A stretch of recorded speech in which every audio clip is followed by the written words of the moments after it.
Good morning, everyone, and welcome to today's Ask the Experts program.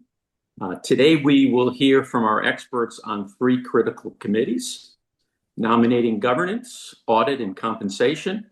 Our goal today is to give you practical insights about what committees should focus on in 2026. And with that, let's get started. Volatility, uncertainty, disruption of global norms are contributing to an environment of change at or near all-time highs. So the question I'm going to pose to each of our panelists is to just get the conversation started is what's keeping your committee chairs up at night? And I'll start with you, Heather. Sure. Thank you. Good morning, everyone. It's an important question and topic, so I'm glad we're here today. Starting with the NomGov chair, if we think broadly about the responsibility of helping to drive an effective board, we think about board effectiveness as being about the who, what, and how. So having the right people in the room, talking about the right topics, and working together productively. So specific to the NomGov chair, one of their primary responsibilities, of course, is the who and making sure they've got the right people in the room. In a volatile world, they're thinking not only about what's the right team to bring together to properly govern the organization and advise management today, but also for the next 10 years. And with the world changing so quickly, what the organization may need 5 to 10 years from now is blurrier and murkier than ever. So trying to anticipate what they may need to help sustain a healthy organization in the future is on the top of every NomGov chair's mind. Great, thanks, Heather. Travis, you kind of focus on the same chair, though from a legal lens. So same question to you, what's keeping up the chairs that you work with? So for the NomGov chairs in particular, what I've seen is a focus on shareholder engagement and activism.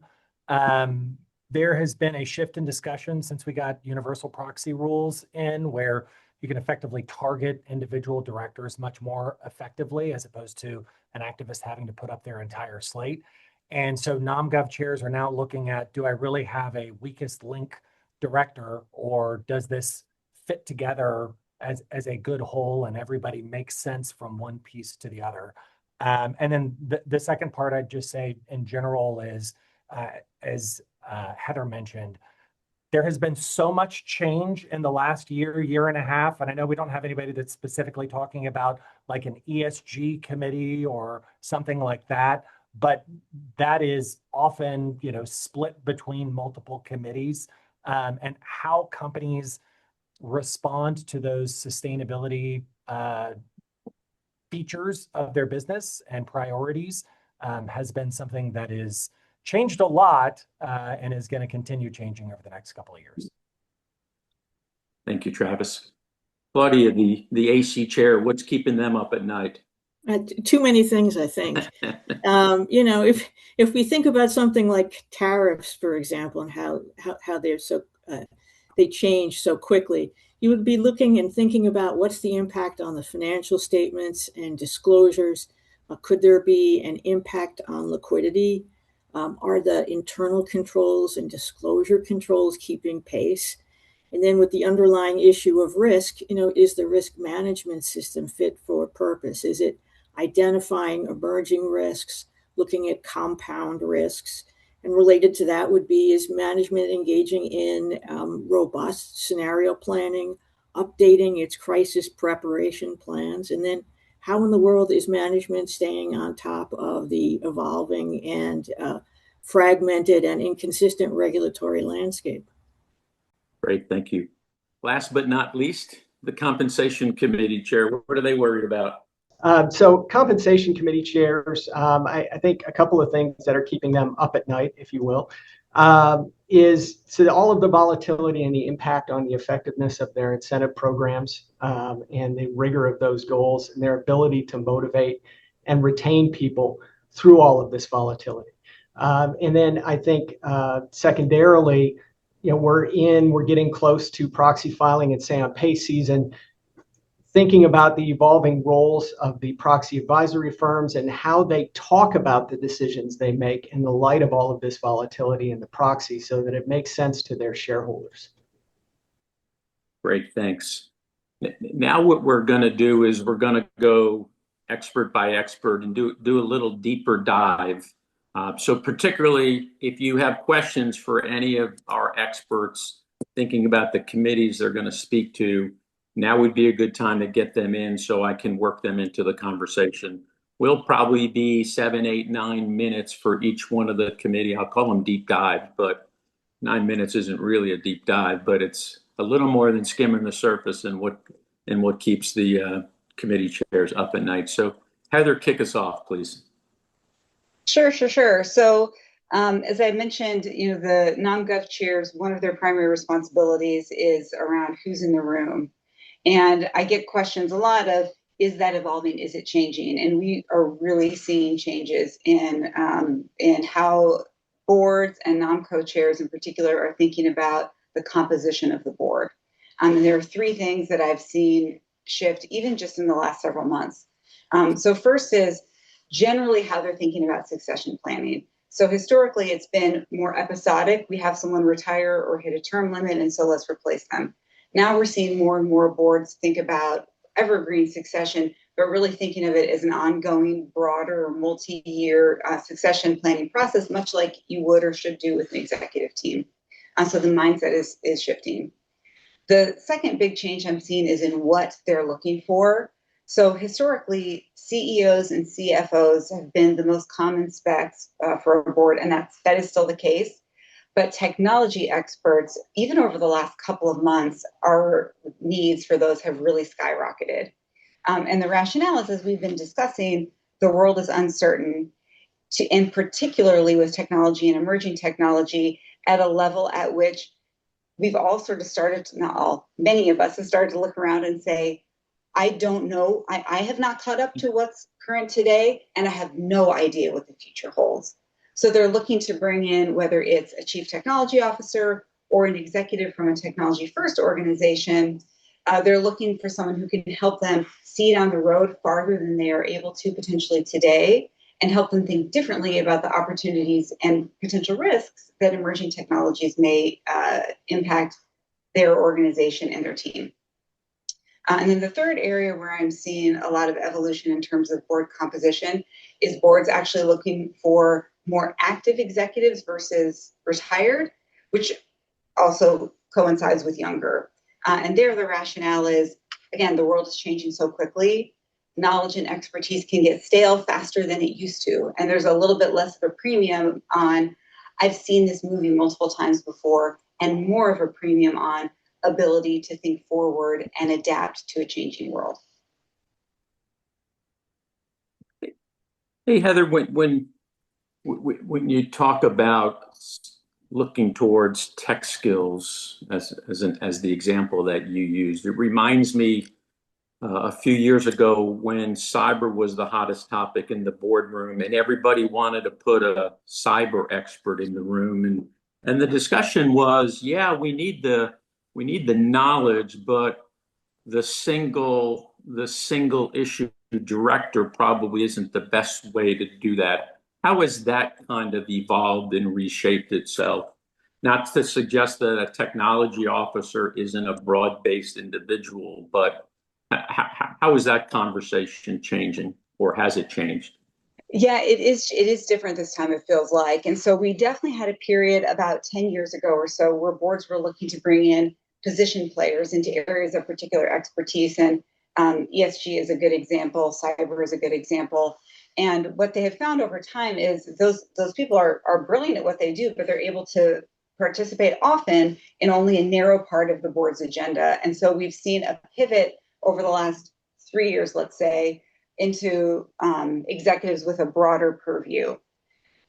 What's changed versus back then is cyber is a critical risk issue for any organization and board, and every board member needs to be educated. So it's become more of a topic on education rather than recruiting a specific expert. And it's relevant because it is more about protecting the business as it is today. What I think is different and will be different now is the role that the technology expert plays on the board is more about how should we evolve in the future, and is much more about fundamental potential business model shifts, changes in broad competitive landscape and customer dynamics. There's more uncertainty, and the degree of change is much broader than it was then. So I would expect to see this spec continue to be an important role on the board. But the thing that I'm also hearing from clients is, I don't just want a technologist who can, make sure all of our plumbing is working behind the scenes and is a deep, deep technical expert. I want someone who has a seat at the table at an enterprise level, who's also engaged in discussions on strategy and M&A and customers and how do we think about our employee base, and who's really part of a broad executive team and is able to contribute to the conversation in general. Hey, Heather, I had a question about your point about looking more towards active executives, and that is shifting to younger, though I don't know if younger means 35 years old. It could still be 55 years old or 65 years old, and you could still be active. But there was always the discussion about, do those people have the bandwidth, given the complexity of their day job, to be able to be fully engaged board members? And one of the questions that came in through the chat related to that is, what's the state of the art of board performance reviews? And is there a twist with that active director that people are thinking about? Yeah, both good questions. So on the bandwidth capacity issue, this is absolutely a topic that you'll really want to dive deep on if you're thinking about bringing someone onto your board who is active, and particularly where they're still at a career stage where they're still growing and building. So to answer the question of kind of what's young, 40s is still very young. 50s is still young. But in either of those cases, they are still executives who are in full-time and often more than full-time demanding executive roles. It can also mean you're looking at potential candidates who have not served on a public board before. They've probably done nonprofit and maybe even private, but the needs of a public board are very different. So making sure they understand what they're getting themselves into and the time demands and requirements is very important, as is support for their organizations. Their CEO and board at their full-time job needs to know that this is an important priority for them as well, and give them the latitude to free themselves up to serve appropriately. When it comes to board evaluation and making sure everyone around the table is a productive and an accretive member of the team, we're seeing a little bit of evolution here too. In particular, because with recent increases in activist activity, activists are using board effectiveness as a potential point of leverage to go after boards, either at a group or individual level. So it is really important that boards feel like they have a solid, tight, and more formal process for board evaluation than they may have in the past. A lot of boards will still do sort of an annual, survey check the box exercise that they might administer themselves. And increasingly, we're seeing more boards interested in engaging an outside firm, be it a law firm or talent advisor or other, on how do they work together? Is their governance and oversight working? Are their committees working? Are they talking about the right things at board meetings, et cetera? And having that outside view is really important, not only for defense against activists, but also because we want to hold up a mirror to ourselves and make sure that we're actually improving and getting better and serving the organization better. So having more formality about that is, I think, increasingly more important. Great, thanks. Heather, I do have one more question before we move on to Travis, and there's some other questions that are coming in, but I think they're better served with a wider conversation after we get through the debriefs. But you talk about the right people around the table is critical. Having them fully engaged is really, really important. What else is front page news for the non-governance chair? Yeah, so we talked about board reviews, which I think is very important, because that idea, again, if we think about the who, the what, and the how also falls under the non-gov chair's purview often. And so making sure that the board is functioning well is a key priority. That also includes board education. And so making sure that the board is staying up to date on key topics that are relevant for the company, in either in their sector or more broadly across regulations and SEC changes and things like that, as well as cyber technology, other things, is critically important. Great, thanks. Travis, let's stick with NomGov, but add your lens and the things that you're seeing and engaging in the discussions that you're having with those chairs. Sure. So I often get called in for one of two things, either shareholder engagement or some kind of crisis management, fiduciary duty type thing, right? I'm the lawyer. So on shareholder engagement, the rules of the game have just really dramatically changed, I think, over definitely the last 5 years, but really just since the new Trump administration has come in, because Chair Atkins and the SEC has just taken some of the gloves off for companies that they previously, had to fight with one arm tied behind their back, is one way we say it, if I'm going to mix all the metaphors. So that is things like the SEC is no longer allowing investors with less than 5 million in shares to use their online Edgar system to blast out communiques to support people. Exxon was able to get an auto voting feature for retail investors to vote with board recommendations. The SEC abandoned their role as referee over whether companies can reject 14A8 stockholder proposals. Some of these things were helpful. Some of them are a little bit harmful to shareholder engagement. A great example of that is that the SEC revised guidance that made 5% shareholders more cautious about engaging with companies for fear of losing their passive investor status. And so we have had to pivot the way that we communicate with some of these institutional investors to elicit feedback from them in a more, what do you think about this hypothetical, or what are your general policies, as opposed to getting direct feedback on that individual company. The proxy advisors themselves have been getting pummeled significantly, both at the federal level and state by state. Consumer Defense is this organization that's basically put together a model statute to take what Texas did, improve upon it, and make it so that the business model of proxy advisors just doesn't work as it currently does. We'll see where that goes. Large investors like JP Morgan and others have announced that they're abandoning ISS and Glass Lewis in favor of either internal or AI voting models or direct investor voting.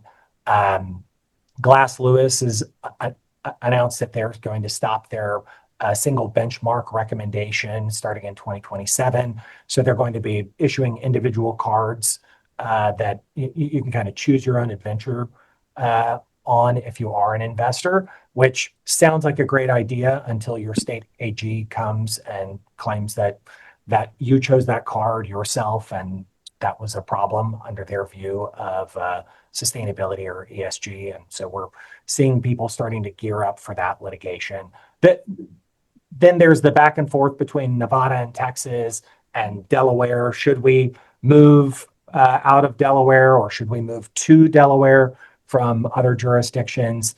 And all of this just goes back to a fundamental theme of activism is getting more and more aggressive, and it's more and more successful than it was previously. In the financial crisis, coming out of that's when activism really started.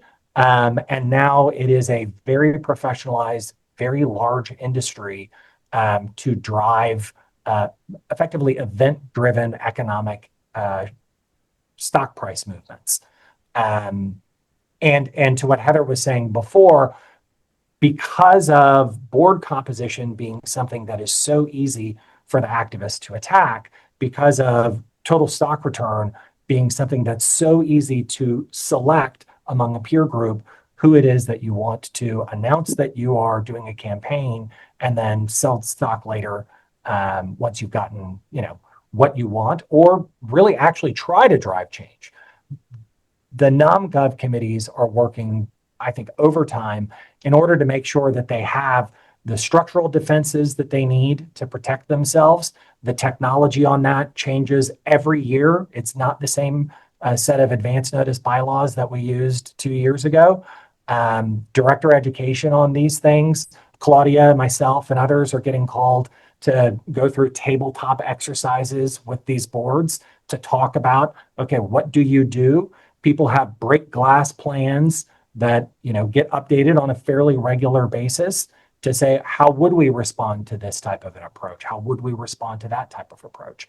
And I'll just say, in the last maybe 4 months, something in the water changed with M&A, where there are a lot more casual pass outreaches by competitors to consolidate. We're seeing that if you look in oilfield services, there has been a ton of activity.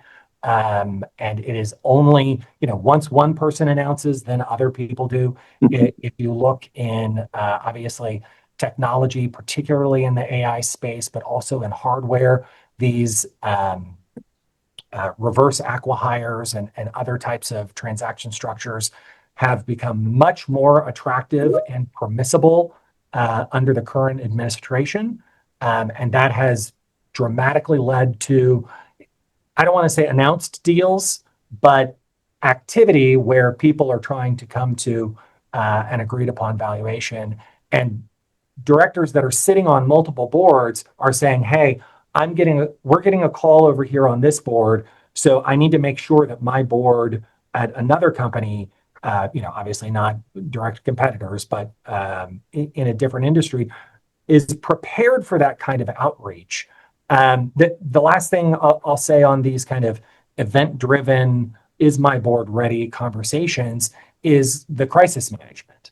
And you often have this playbook for activism. You also have the playbook for crisis management. Who do you call if a pipeline explodes or a refinery has a fire, or God forbid there's something that leads from fallout from the current war in Iran and related hostilities? If you have assets over there or otherwise, what do you actually do? That's something that people are finally dusting off some of the materials that they prepared 5-10 years ago and haven't really paid that much attention to. Hey, Travis, could you peel back a little bit? You talked about tabletop exercises, but one of the questions came in is, what role are outside advisors playing in helping companies strengthen defenses, whether it's tabletop exercises or something else? Sure. And Claudia, if you want to jump in here too, since Travis pulled you into that conversation, feel free. Yeah. So we kind of divide it into a few things, but an easy way to think of it is preparation and then response, right? So in preparation, you want to put together organizational documents, actual plans, lists of people, your phone trees. You have to actually educate the directors themselves on what they do, what they say. We were mentioning a second about early, or somebody in the chat said emerging directors. They may not be as experienced in those types of situations. And part of that onboarding process is getting them to understand what is actually in these plans, what is their role when something happens. Activists doing direct outreach to directors, or better yet, the real expectation, I think, at this point from the sophisticated activists is that they're going to get to speak to a director. 10 years ago, they spoke to the CEO. You were not allowed to talk to anybody else. Don't even go there. Now there are sufficiently educated directors on most boards who could have that conversation. And if there aren't, people call Heather and say, hey, maybe we should talk about whether we could get somebody with M&A or activism experience on the board who can help out with these things. The tabletop exercises are very good, both for training and to flush out who on the board might need additional assistance or might not yet have the right instincts on how to respond to certain things, and then you can spend additional time with them afterwards. I'll piggyback on something that Heather said. The board evaluation process, that is becoming another means of kind of supporting these preventative or preparative activities, because of the fact that directors can tell people on the NomGov committee, or really what they typically do is they're going to tell an external advisor because they'll feel more comfortable. The conversation's usually privileged if you bring in the law firm, and you can be honest about what your views are without worrying about that getting discovered in a later fiduciary duty lawsuit or even a disclosure lawsuit.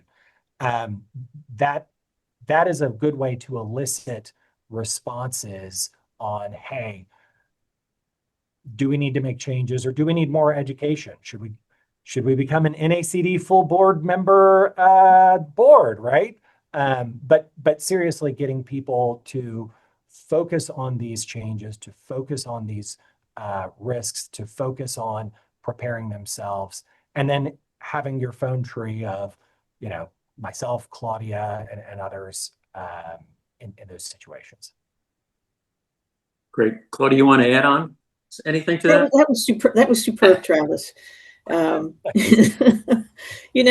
think there's always the issue now of, is the board fit for purpose, as Heather and Travis were talking about, because it's so easy for an activist to focus in on a long tenured director whose biography may not fit the company's current strategy. So I definitely think that's part of preparation. Great, thanks. Hey, Travis, you mentioned Texas Stock Exchange and court system, but just superficially, and you want to give a couple minutes on that one? I think that's a big change for boards to be thinking about. Sure. I will admit I am fully biased. I sit here in Houston. I also am on the committee that drafts the amendments to the Texas Business Organizations Code. So, blame me if you don't like a lot of the things that are going in there. There is a real competition between Delaware on one side, Nevada on the other side, and Texas trying to be the Goldilocks between the two of them. Nevada has moved to a very protective standard where it's hard to win a fiduciary duty lawsuit against a board in Nevada. It is very difficult. But because of that, ISS and Glass Lewis are almost certainly going to recommend to vote against moving out there. In Delaware, they saw a lot of the things that Texas did last year to create a statutory business judgment rule, to create statutory mechanisms to protect boards when they're, engaging in good faith with a controller like Elon Musk or activists or CEOs. Compensation is a great example. Delaware adopted a lot of that. I think Delaware is fighting back. I think Delaware is doing a good job of it as well. I'm really excited to see what they might come out with next year as at the same time. I do think that Texas is going to have some announcements coming that will be even more attractive for directors that are focused on certainty when they make a decision, as opposed to the ability of smaller stockholders to second guess whatever it is they want, whether that's an actual board decision, whether that's a transaction, or more importantly, and as a lawyer, something near and dear to my heart, Caremark. That oversight risk that you have in Delaware is not an identical doctrine in Texas, and so there's less law on it. But at the same time, there's much more deference to the board if you do have a corporate trauma, like that pipeline explosion, like that cybersecurity incident, like an employee event. So D&O insurance providers haven't caught up. So I don't want you to think that you're going to save a bunch of money on your premiums. It's going to take time for more cases to come. The law just changed last year, but I do know we're having a lot of conversations with companies that are moving their, where the corporation is domiciled. And then also, just to put a plug out there are a lot of companies that are moving their headquarters and operations to Texas, dealing with the employment laws in California, the environmental laws in California, and some of the other regulatory patchworks throughout the United States. You can move your operations to any number of states. Most of those are in the center of the country, but do so and realize that there's a lot more flexibility under these other legal regimes. And what it really means is a lot more certainty, so that when a board makes a decision, the company is actually able to execute on it. Great. Thank you, Travis. Claudia, now you're up for audit committee chairs and the kitchen draw committee, I get. Yeah. Well, let me talk about sort of two themes. The SEC's new regulatory philosophy in terms of disclosure and the role of the audit committee in oversight of AI. So if we think about, the SEC under Chair Atkins, his focus is on making disclosure less onerous for companies, more decision useful for investors. And so it's important that management be briefing the audit committee on what's happening in terms of regulation and trends and the impact on the company. And I think that also means getting briefings for the audit committee from legal counsel as well as the auditor on the impacts they see. And so Chair Atkins has called for a comprehensive review of the rules on non-financial disclosures, Regulation SK. And I think we're expecting both substantial and substantive reforms to be proposed. And the first area the SEC is tackling is compensation disclosures. I won't say too much here other than that Chair Atkins has called the rules of Frankenstein patchwork. The next area that the SEC is tackling is quarterly reporting. The president has called for an end to mandatory quarterly reporting. The SEC chair has asked the staff to fast track a rule proposal. And the idea, I think, is essentially to allow companies to report semi-annually rather than quarterly. And so I think it's instructive to look at other countries where this is already in effect. So if we look at the EU and the UK, there are many companies that could report semi-annually, but nonetheless report quarterly due to demand from investors and in some cases other stakeholders. And some of the potential issues to think about now are, what do your investors want? I mean, typically investors want more rather than less. I would also think about, what are competitors providing? And then there's some practical issues. For example, less frequent disclosure could potentially complicate capital raising. There'd be less information in the marketplace. Financials would be older. It would complicate trading windows for insiders. There's a potential for less analyst coverage, as well as potential in some cases for a negative impact on liquidity. And then I think you would, as a practical matter, also focus in on what your existing debt covenants require. Because for many companies, they're already obligated to provide quarterly information. And then if we think about the chair's, Chair Atkins' philosophy on disclosure, his view is that principles-based disclosure tied to materiality is generally enough. So that's why he, for example, opposes having a new rule on AI disclosure. That's why we are not going to see a new rule on climate out of the SEC. The climate rule is dead. And the prism will be materiality. And then at the same time, for the audit committee, you'll be looking at whether you're subject to other mandatory climate disclosures. For example, those in California, the EU, there's a new one in New York. Most of these are being challenged or will be challenged, so there's some uncertainty there.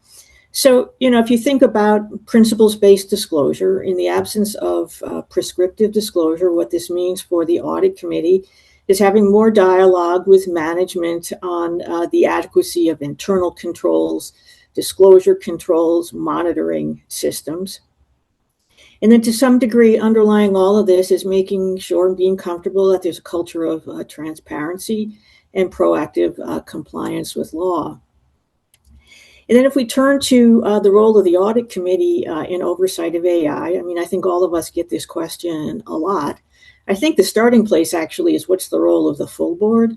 I think there are some issues that really belong at the full board, like impact on the business model, the strategy, the long-term impact on the workforce.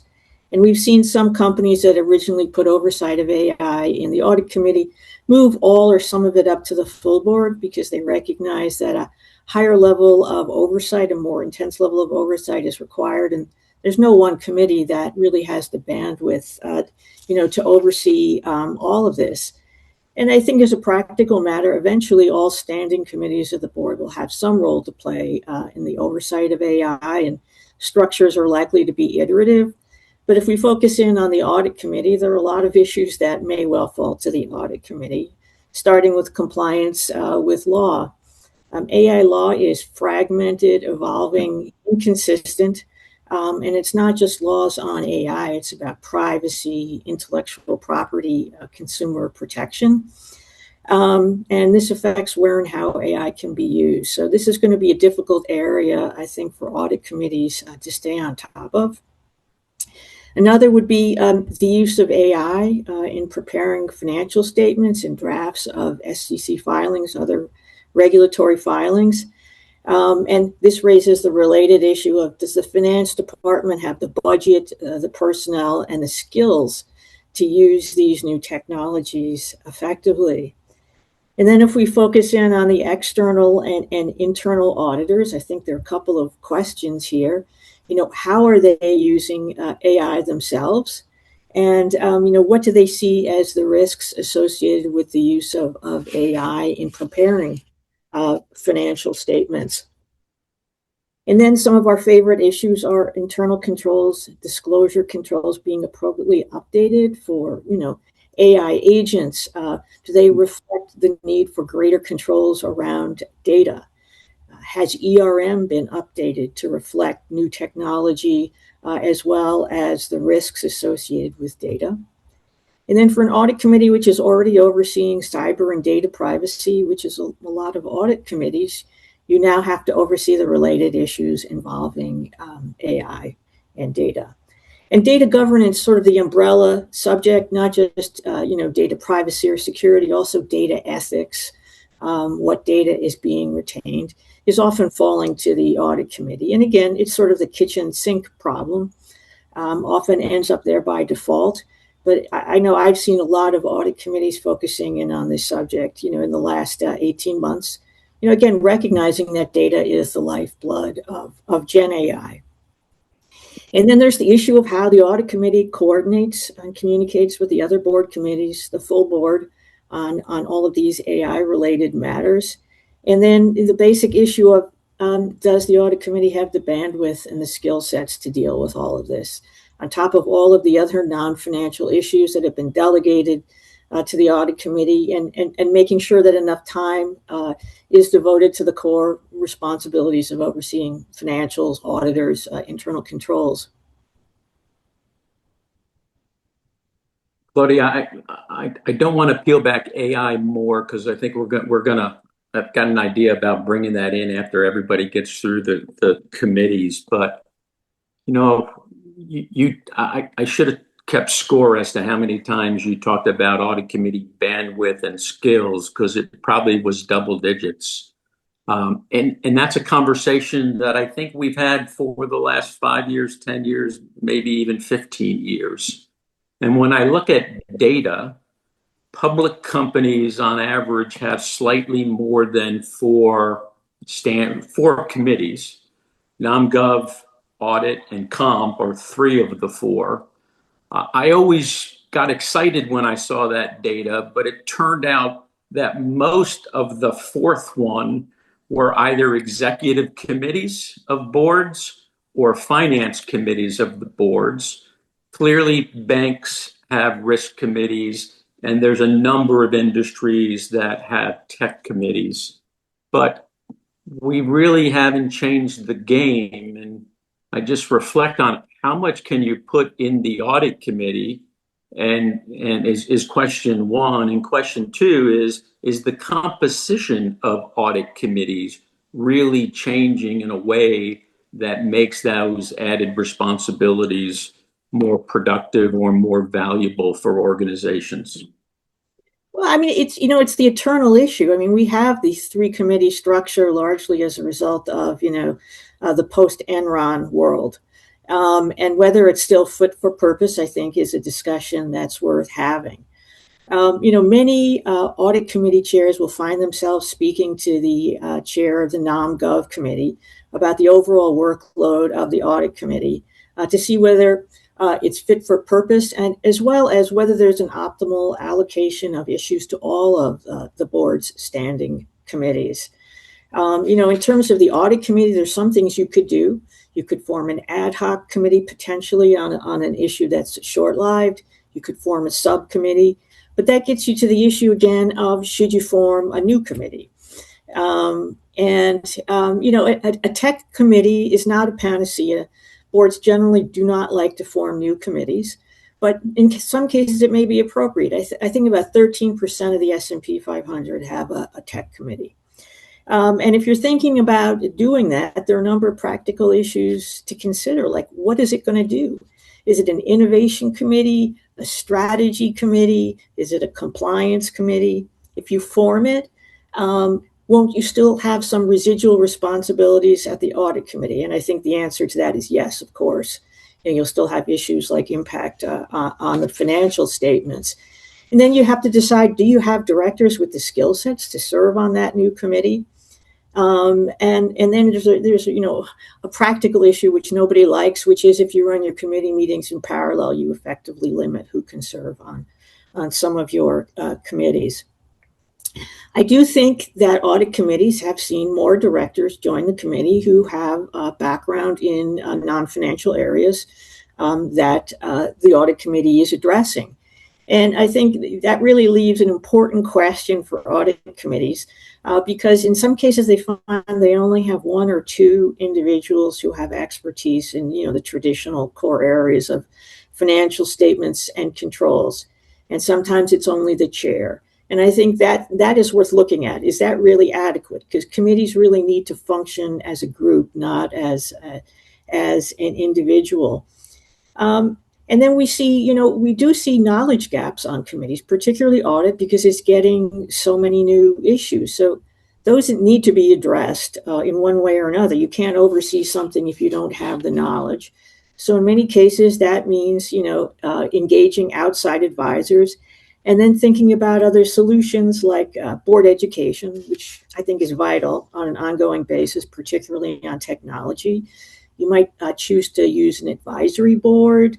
You might choose to recruit a new director, which ties into what Heather was talking about. But I think it's really very important to look at this because they're really at some companies there's too much in the audit committee, but there's no other place that the audit committee feels would be more appropriate. So one of the other options is to increase the size of the committee so you can divide up the work a little more effectively. Great, thanks for that, Claudia.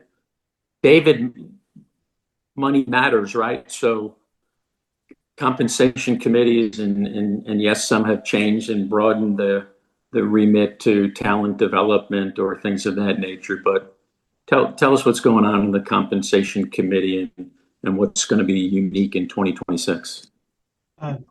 Thank you, Dennis. Yes, so volatility, of course, has a lot of implications for compensation program management.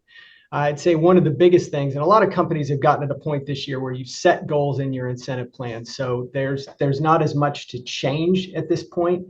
But as you think about the volatility, earlier this year, there was still uncertainty about whether tariffs were going to be deemed legal, illegal, to whom they were going to apply. There's still uncertainty going forward. As companies think about the impact of that volatility, I think keeping compensation committees up at night is how effective are our plans in light of that volatility in motivating the right behaviors, retaining the right people, and general concern about how well our programs are functioning. So some of the things that we see companies do in the context of that volatility is to build in wider ranges in incentive plans for some of their goals, to get more comfortable with the exercise of discretion, qualitative judgment, perhaps building more judgment into their incentive programs.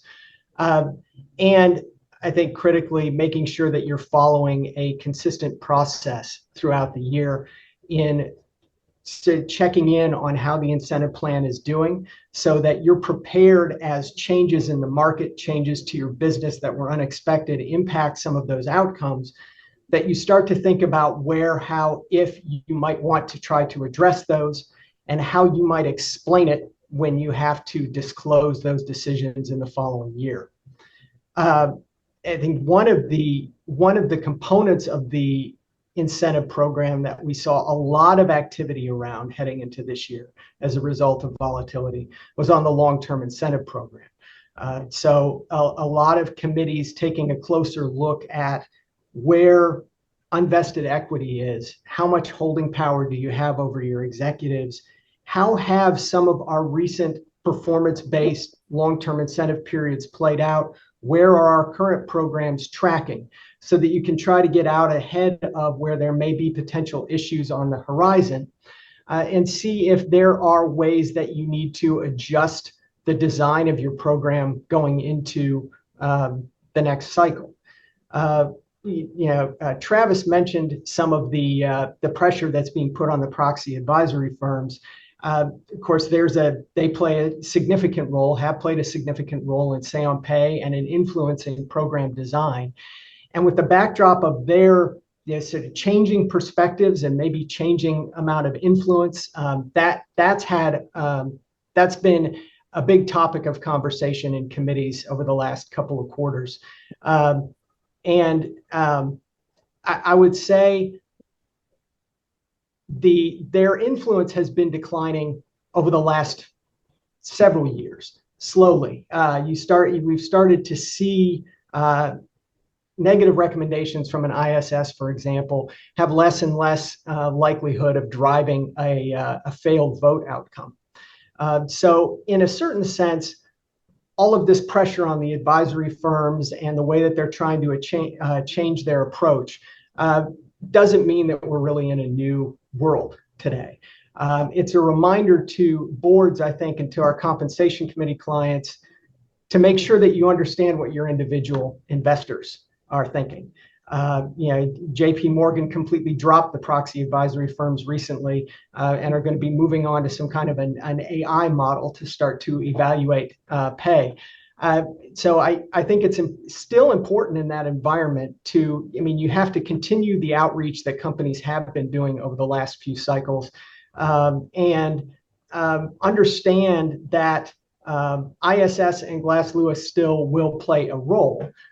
It just may be a different role going forward or not as influential. And for the purposes of incentive plan design, one of the potential changes we may see going forward as a result of changing advisory firm perspectives is maybe more comfort with more time-based equity. So if you think about the advisory firms really pushed performance-based equity and were very successful about increasing the prevalence of those types of awards in U.S. executive pay and have recently signaled more comfort with long vested time-based awards, coinciding with compensation committees being more concerned about retaining people through volatile cycles. So I think we may see more comfort with increasing the weight on time-based equity awards as we move forward. So those are some of the biggest things on the radar for compensation committees. There's, of course, the potential for significant changes in pay disclosures going into 2027. The SEC did indicate that they were going to broaden their review of what they might rethink. So there may be some real material changes, but currently we're still operating with the existing pay disclosures, and compensation committees are spending a lot of time from an incentive plan standpoint in reviewing the language in the proxy to make sure that companies are explaining not only the outcomes, but the rationale for the way that you're setting goals in a volatile environment. I do a lot of my work in oil and gas. Not every year is up. And so trying to explain in the proxy why this year might be down relative to last year and all of the considerations that go into the goal setting, we're seeing more, and you will see more of that in this year's proxies, describing in very plain English, here's why these goals may be different from year to year. Great, thanks, David. Most people think 2026 is going to be a major year for M&A. M&A makes peer group selection trickier as the population continues to shrink. Could you talk a little bit about what boards or compensation committees, more specifically, how should they think about peer groups and the strains that M&A may be putting on the selection of those companies? Thank you, Dennis. Peer group composition has been a big topic of conversation from two perspectives, of course. Compensation committees use peer groups to benchmark the design and the pay levels in their program, and then also to benchmark relative performance. So I think it's caused a lot of compensation committees to go back as you have a narrower group of companies that you can consider to be direct competitors, either for business or for talent, to get a little bit more comfortable with expanding the universe of what they consider to be the competitive market. So from a benchmarking perspective, you may see companies, for example, in one sector of oil and gas, one sector of a particular industry, starting to expand the definition of what might be peers to other sectors of their industry or other analogous industries with people who are doing some of the same kinds of things or have similar backgrounds in order to get a big enough data set. And sometimes potentially pulling in a separate general market peer group in order to provide a broader fairway. And then getting the compensation committee more comfortable with the idea that there isn't a percentile or a number that's an answer. There's not going to be a perfect peer group. And so having the comfort to vary individual pay levels within a fairway that you believe is credible. From a performance management perspective, it's similarly getting comfortable with how maybe defining more broadly who your competitors are, and also ensuring that you have the right mechanism in place when somebody drops out of a peer group, somebody's acquired, goes bankrupt, various other scenarios, and talking about what that might look like ahead of time. So that goes back to monitoring how your incentive plans are doing and sticking to a process and kind of alerting the compensation committee early about what might be on the horizon. Great, thanks for that, David.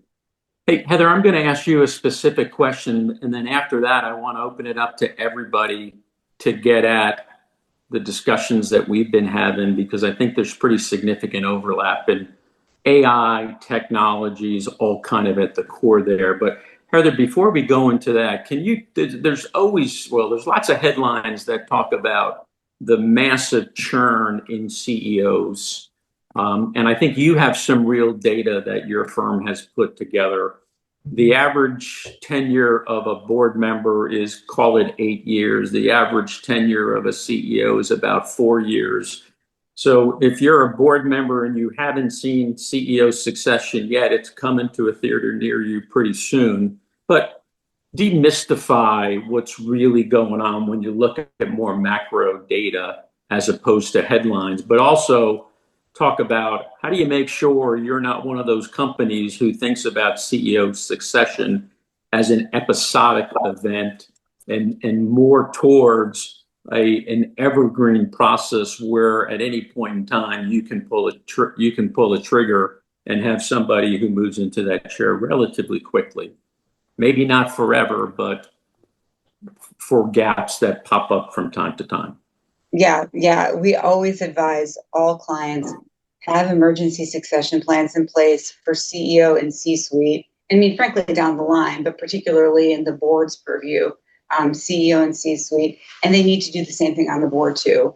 I've seen over the last year more emergency successions due to performance, health issues, ethics violations, a wide range of topics than I've seen in the prior 10.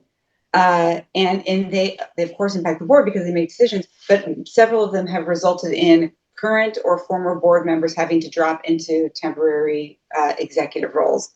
And for most of our retired members who happily serve on boards, they don't want an executive job again. They're retired for a reason. So they, often serve to support the company, but it's not their first choice, and it's not the position any board wants to be in. So absolutely having an annual process and discussion around executive succession. Who would we put in the role tomorrow if we had to? And what does the pipeline look like 2, 3, 5 years from now? And what do we need to do to get those people ready so that they're capable and available to put in the seat when and if the time comes? So best-in-class process would include the board having a discussion as part of regular process around what's our strategy, where are we headed, what do we anticipate changing over the next 12 months to 5 years, what does the organization need or what will it need to support that strategy or strategic shift, and then what are the kind of experiences and skills that we're looking for. Is there a culture transformation we're trying to drive? Are there major transactions we need to engage in? Will we make a strategic pivot? Are we making a geographic expansion, et cetera? So therefore, what are the experiences they need? And do they have that in-house currently?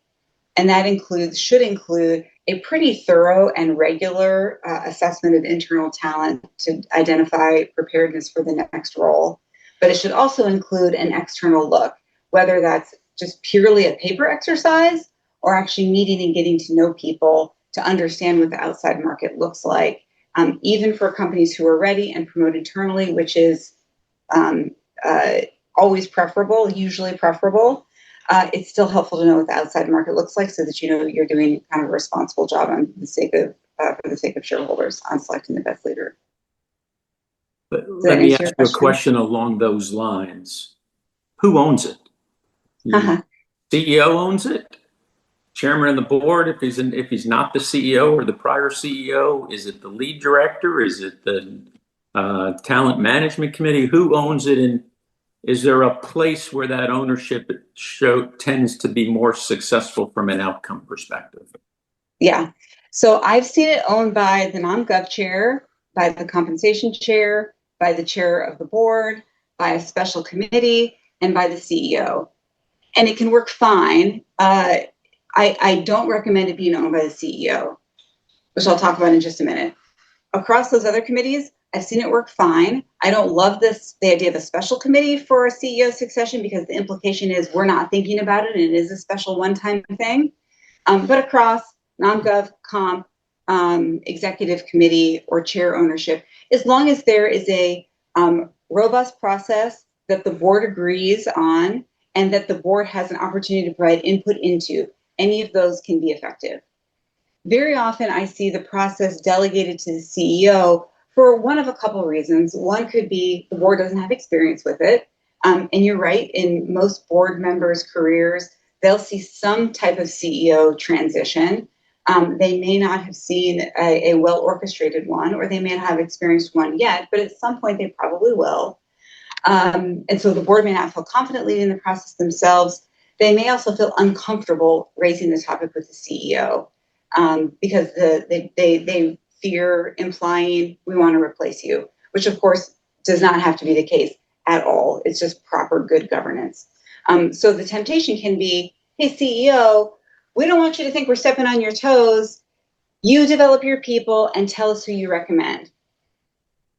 What's good about having the CEO and often the CHRO involved is they do know the people and they do have a direct impact on what assignments people are rotated into, the scope of their responsibilities. They see their performance, they see how they're leading the teams, etc. So they play a really important role. But I've seen too many times when the CEO owns the process often takes longer and often is not as thorough or comprehensive.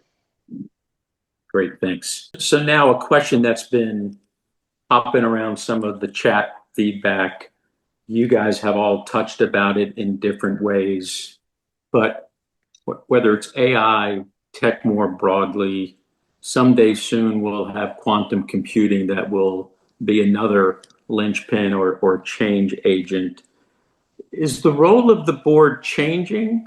We talked about how some of the players are changing and the skill sets that are bringing into the board, but is there a fundamental shift in the way boards are governing in this age of AI? I'll let anybody answer that because I think this one kind of pops in every one of your expertises. I'll take a crack. To some degree, I think the board, more than anybody at a company, needs to have the longest term perspective. They can't just be focused on the short term. So the board should be focused on emerging issues, emerging threats. Quantum is something that most boards should already have been discussing because of the dangers it presents in terms of security and et cetera. I do think, boards have probably become more deeply engaged with companies in the last 10 years or so. I think in part because of the numerous crises and because the number of issues they're facing continues to multiply. But there still needs to be a line between the board and management for management to be able to function effectively. And part of the dialogue, I think, is about where that line is. To have a successful board CEO relationship, you need to have agreed rules of the road, except in the event of an emergency where the board may need to dive in more deeply. Anybody want to add anything to that? The piece that I'd add is historically the accumulated experience and expertise of the board and knowledge of the board has been a tremendous asset to the organization, and it still will be. But increasingly, knowledge is being commoditized. And so the judgment, wisdom, and adaptability and agility of the board is increasingly important versus where we've seen in the past. I'll say a couple of things. You framed it in the context of AI. I think what is happening with AI is not just the AI itself and how people use it, but you look at how several companies are responding to those and you say, oh, maybe I could do that too. So for example, Block goes through and does a massive layoff, right? And you say, a board sits there and says, should we also examine our human capital? Maybe we've got too many people and we don't need as many people now in this new world of AI. Well, honestly, they may not have needed them anyways, right? And they just never got around to doing it because the board has too many things on their plate. Or maybe they don't have enough, or maybe they don't have the right people and they need to go out and hire. Similarly, you look at, I mentioned reverse acqui-hires before, but poaching talent is real. And it is very important in this kind of new paradigm of what is it that's driving value in companies these days? Because here's a question. If I'm representing a competitor of yours, do I need to buy your entire company, or can I go after key employees and just get them because, they're all located in California and they're not allowed to sign up the traditional types of non-competes and invention assignment and other things that you might have in companies that are based elsewhere. But companies are realizing that because we're in an environment where the federal government and state regulators are much more open to transformative transactions and events, the companies themselves can make moves in the next year or two or three that they probably would not have done 5 years ago. And that means that the boards have to be more involved. Your CEO comes to you and says, I want a moonshot pay package. I think I'm going to, Elon Musk got it. I should get it too. I'm key to this company. And you have never done succession planning. What do? You can't do anything. You call Heather and David and say, hey, what should we do at this point? But it's too late, right? And now that all of these AI related things and frankly, a lot of it's just coming out of Silicon Valley, but are becoming national news. Your executive team and members of your board are seeing those as opportunities and options. And if you're not paying attention and you're not seeing how can we prepare for these things and how might we respond, you're going to get caught flat-footed. And I would just harkening back to what Heather mentioned also about judgment and agility. If you think about it from a compensation perspective and from the changing role of proxy advisory firms, maybe a fracturing landscape in terms of what the guidelines are, what appropriate pay programs or pay governance practices are.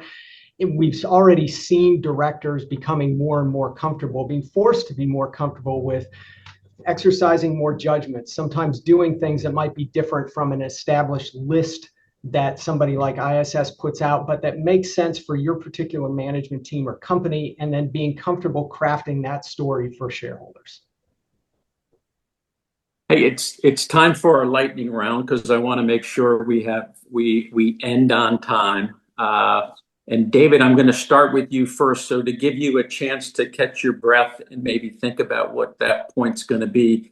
Heather, a question came in is 50% of our public companies, the CEO and the chair are the same individuals. When that's the case, where do you start the conversation about CEO succession?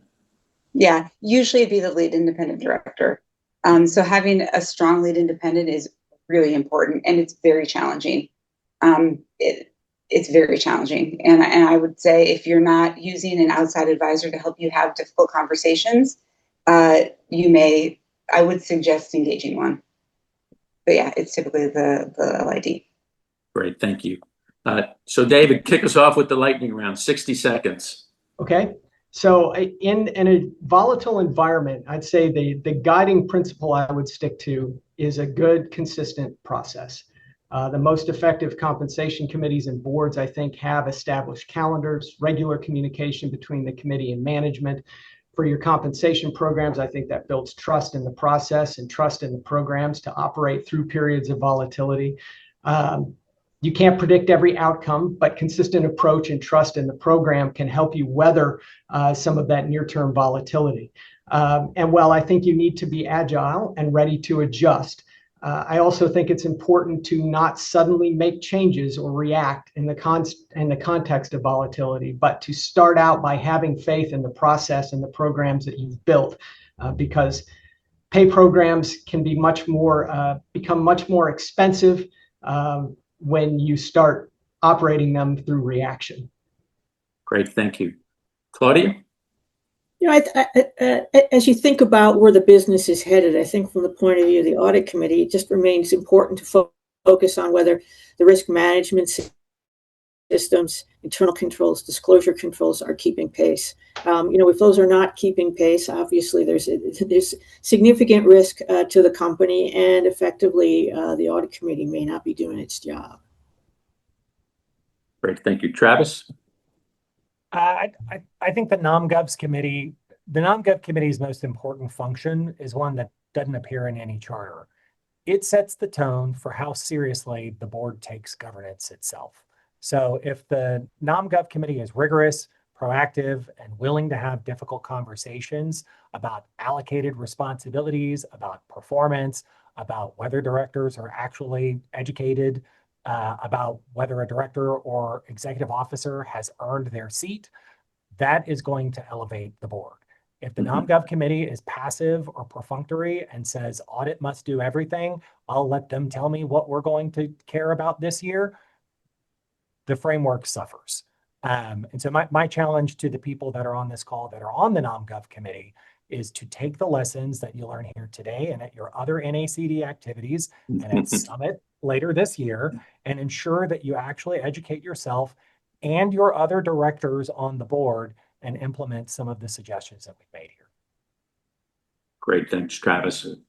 Heather, you kicked us off, so wrap us up. Yeah, my parting thoughts are well aligned with Travis and David around having a consistent process about where's the company headed, therefore what does the organization need from the board, who do we need to be on board, how do we work together, and then being honest with each other about are we meeting the expectations and needs of the organization as well as we could, or how can we improve? And there are a lot of great advisors out there who can help you if you feel like you don't have the processes in place or having the right conversations today to do that. Great. Well, Heather, Travis, Claudia, and David, thanks for joining us today. Thanks for sharing your expertise and wisdom focused on the three standing committees of boards. Really appreciate having you today.